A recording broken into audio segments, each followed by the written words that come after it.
السلام عليكم ورحمة الله وبركاته. أيام وأعمال مختار التتش وصالح سليم بتتكرر في الأهلي، زي ما كان التتش بيعمل زمان في العشرينات والتلاتينات والأربعينات، وزي ما صالح سليم كان بيعمل في الخمسينات والستينات.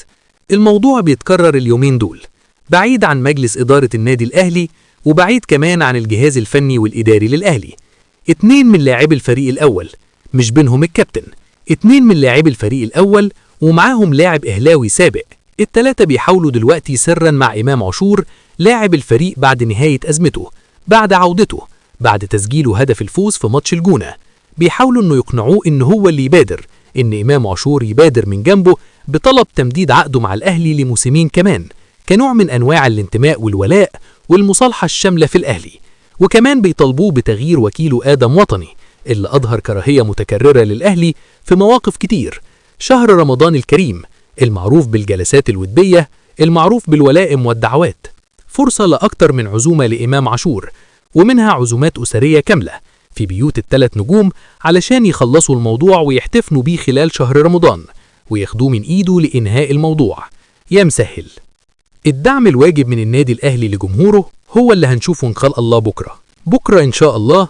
مجلس الإدارة موثر لجمهور الأهلي العظيم رحلات مجانية بحافلات ممتازة من أمام فرع النادي في الشيخ زايد إلى ملعب برج العرب في الإسكندرية لمشاهدة مباراة سموحة الساعة 9:30 في الدوري العام، وتشجيع الأهلي والعودة إن شاء الله بسعادة كبيرة. تتحرك الحافلات من ال3 لل4 ظهرا. بتمنى من جمهور الأهلي العظيم إن مفيش أي تصرف خارج على الإطلاق، ولا هتافات عدائية، ولا هتافات ضد أي طرف، ولا أي حاجة تتررع أو تتعمل غير مناسبة. كل واحد يروح بالعلم بتاعه، بالتيشيرت بتاعه، بالاي دي بتاعته، علشان ان شاء الله تكون صورة جميلة لجمهور الاهلي، وان شاء الله نرجع راجعين واحنا فرحانين باذن الله. افطار الجماهير هيكون في الطريق ان شاء الله، لان الحافلات هتتحرك بين 3 وبين 4 ظهرا. فور اعلان الاهلي امبارح عن الرحلات دي، الاقبال من الجماهير على شراء التذاكر من موقع تذكرتي زاد بنسبة اكثر من 100%. ما شاء الله ما شاء الله. نتمنى نشوف 5000 ل 6000 أهلاوي في برج العرب أو أكثر. كلنا بنشوف استاد القاهرة بيتفتح تماما لجماهير الزمالك مجانا في كل المباريات. وشفتوا ماتش الجونة الأخير، الجانب الخلفي أو الجانب اليمين من مدرجات تالتة يمين كانت كاملة العدد بأكثر من 10,000 زملكاوي، طبعا بيدخلوا مجانا بلادهم وننسهم. الليلة في استاد تتش التدريب الأخير للأهلي بقيادة الدنماركي جيستروب قبل مواجهة سموحة. بيشارك في التدريب من امبارح وبشكل جيد وبشكل منتظم تريزيجيه بعد شفائه تماما. امبارح اتمرن عادي جدا بالكورة، وبينط وبيترقص وكل حاجة، وبيعمل سبرنتات. ان شاء الله في الاختبار النهاردة يكون سليم، وان شاء الله القرار الطبي قبل القرار الفني يسمح له بالمشاركة في قائمة المباراة ضد سموحة. حتى أحمد سيد زيزو نزل امبارح التدريب واتمرن وبالكورة وجرى وعمل كل حاجة، لكن زيزو اشتراكه مؤجل لمباراة زد بعد 6 أيام إن شاء الله. إن شاء الله مروان عثمان واخد 6 غرز هنا، 6 غرز فوق الحاجب.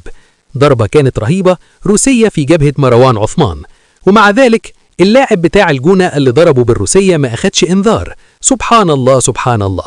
إنما مروان عثمان موجود في التدريب وموجود إن شاء الله في القائمة إن شاء الله. اللعيبة امبارح في التدريب قبل انطلاق التدريب احتفلوا بزميلهم إمام عاشور بمناسبة عيد ميلاده. كان الاحتفال أقرب منه إلى المصالحة بعدما خلاص الأمور الحمد لله اتساوت. مباراة الأهلي وسموحة في إيد الدنمارك جيستروب قبل ما تكون في إيد اللاعبين. نتيجة المباراة مرتبطة بالتشكيل الصح اللي يعمله جيستروب في بداية المباراة، ومرتبطة كمان بالطريقة الصح اللي لازم يعملها وينعبها علشان نكسب. مش مجرد إن احنا ننزل الملعب وبس، التغيير الصح في الوقت الصح. مش قانون إنك كل تغيير يبقى بعد الدقيقة 60. لا، في لعيب ممكن تغيره بعد ربع ساعة، في لعيب تغيره بعد نص ساعة، في لعيب تغيره بين الشوطين. أتمنى إن شاء الله إن جيستروب في مباراة سموحة يكون على المستوى الكبير اللي احنا منتظرينه. مؤكد بكرة في اسكندرية هنواجه تحكيم صالح. أي حكم هيروح بكرة برج العرب هيبقى عنده تعليمات بالفجور ضدنا، هو والفيديو اللي معاه. ممكن يبعتوا لنا بسيوني، ممكن يفاجئونا بطارق مجدي، وممكن تبقى المصيبة مصيبتين ويجيبوا لنا محمد الغازي. أي حكم عنده سجل إجرامي بس ضد النادي الأهلي. علشان كده بطلب من مجلس إدارة الأهلي، وياما طلبته وقليل ما تم الاهتمام، بطلب من مجلس إدارة الأهلي إنه يسبق الناس دي وينزل بيان بيقول إنه لاحظ إن في حملة شرسة إعلامية من أندية معمولة ضد النادي الأهلي لتوجيه الحكام لمجاملة بيراميدز والزمالك وظلم الأهلي، وإنه بيحذر من سقوط الحكام في الحملة. كمان بتمنى من وليد صلاح الدين إن قبل المباراة ينبه الحكم بكل الوضوح إن الأهلي بيتعرض للظلم، وإن كل مباراة الأهلي بيتعرض فيها للظلم، وإن يجب إن الحكام يراعوا ربنا. وليد مع أول فاول ظلم أو مع أول أوفسايد ظلم، أي حاجة ظلم ضد النادي الأهلي لابد يقوم على الخط، ولابد يظهر للحكم رفضه للظلم ده.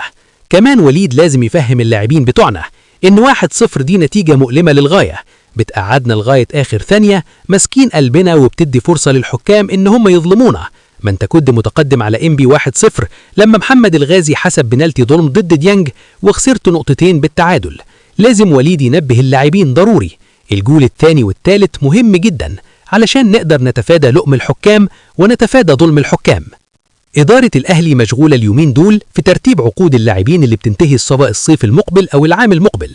عندنا خلاص ديانج مشي، أي لاعب هينتهي عقده الصيف المقبل من حقه الاتفاق النهاردة وبكرة مع نادي آخر زي ما ديانج عمل، اتفق خلاص مع فالنسيا الأسباني. أحمد نبيل كوكا وحسين الشحات الاتنين عقدهم يخلص الصيف المقبل، في كلام معاهم. كوكا طبعا عنده عرض تركي وعنده عرض برتغالي، والنادي الأهلي محدد الراتب بتاعه، لو هو رفض خلاص مع السلامة. بعدهم بيجي محمد هاني وبيجي طاهر محمد طاهر. في كمان نية كبيرة لتجديد عقد شوبير وتمديده قبل 2 سنين من نهايته. الحقيقة الأهلي بيقدم عروض كويسة للاعبين، مفيش أي تجديد لأي لاعب إلا بالزيادة. الأهلي اللي بيزود، إنما أحيانا بتبقى طلبات اللاعبين فوق المطلوب. في عدد من اللاعبين الكويسين على فكرة في الأندية الأخرى عقودهم تخلص الصيف ده وما جددوش. يا ريت الأهلي يبص على مين هو محتاجه من اللاعبين دي علشان نقدر إن شاء الله نضمه، وهو اللاعب هو ياخد كل الفلوس مش النادي زي ما عملنا مع زيزو والزمالك. الأهلي امبارح ضم لاعب جديد لكرة اليد، خالد وليد، مدافع كويس الحقيقة. خالد وليد كان بيلعب في هليوبوليس، وبعدين من هليوبوليس راح الزمالك، ومن الزمالك طالع على يونيفورم المقدوني، ومن يونيفورم المقدوني طلع على بشكتاش التركي، وهو جاينا من بشكتاش التركي. فهو الحقيقة من اللاعبين الدوليين، لعب قبل كده مع منتخب مصر في أولمبياد طوكيو، وبيتميز بقدرة كبيرة على الدفاع. والنادي الأهلي محتاج يزود صفوفه بعد ما سابوا 3 لاعبين دفعة واحدة للاحتراف في أوروبا في كرة اليد. الأهلي امبارح فاز بجدارة على الجزيرة 27-19. الأهلي بيتصدر مجموعته بجدارة بعد الفوز امبارح على سموحة 3-1 للرجال في كاس مصر. مغامرة نادي الاتصالات أو اللي طلع الأهلي من الدور 16 بمساعدة من الحكم الفاسد حمادة، إنبي انهى مغامرة الاتصالات امبارح في الدور ربع النهائي، ورغم امتداد المباراة لشوطين إضافيين بعد نهايتها في وقتها الأصلي بالتعادل 0-0، لكن إنبي تمكن في الشوطين الإضافيين من إنه هو يجيب جونين ويفوز 2-0 ويتأهل للدور نصف النهائي في انتظار الفائز من بيراميدز وبتروجيت. بيراميدز وبتروجيت هيلعبوا إن شاء الله في منتصف مارس، وماتش نصف النهائي ضد إنبي لسه هيتحدد بعد كده. بينما سيراميكا هيلاعب طلائع الجيش في الدور ال8، والكسبان هيلاعب زد في الدور نصف النهائي. امبارح في مباراة الزمالك وحرس الحدود، الصف الأول من المقصورة في الاستاد كأنه اجتماع رسمي في البنك المركزي المصري الموحد. قاعد محمد الأتريبي رئيس مجلس إدارة البنك الأهلي، وقاعد جنبه يحيى أبو الفتوح نائب رئيس مجلس إدارة البنك الأهلي، وقاعد جنبهم عمرو الجنيني المدير العام للبنك التجاري الدولي. اجتماع فيه بنوك، دول ناس بتوع بنوك. وبعدين يطلع واحد أحمق جاهل يقولك الزمالك فقير، النادي اللي ماسكه أصحاب البنوك في مصر اللي عاطينه قروض فوق من 600 مليون جنيه، اللي شارين منه محلات فوق من 300 مليون جنيه. ويطلع واحد جاهل غبي يقولك الزمالك فقير. كلهم كذابين، الكذب عندهم في الدم. والله بعطف جدا جدا على أي زملكاوي محترم، ربنا يكون في عونهم. في زملكاوية يتواجدوا في الخطأ في المنظومة المريضة دي، كبر لقى نفسه زملكاوي حظه كده، وتبقى مصيبته لما بيبقى محترم، لأنه هيبقى صعب عليه إنه يصدق الكلام ده لما تسمع الحوار اللي عمله هاني شكري عضو مجلس إدارة الزمالك امبارح في الراديو. تضحك على كمية الكذب اللي هم عايشين بيه. كل اللي قاله هاني شكري امبارح في موضوع انتقال أحمد سيد زيزو من الزمالك للأهلي الصيف الماضي مختلف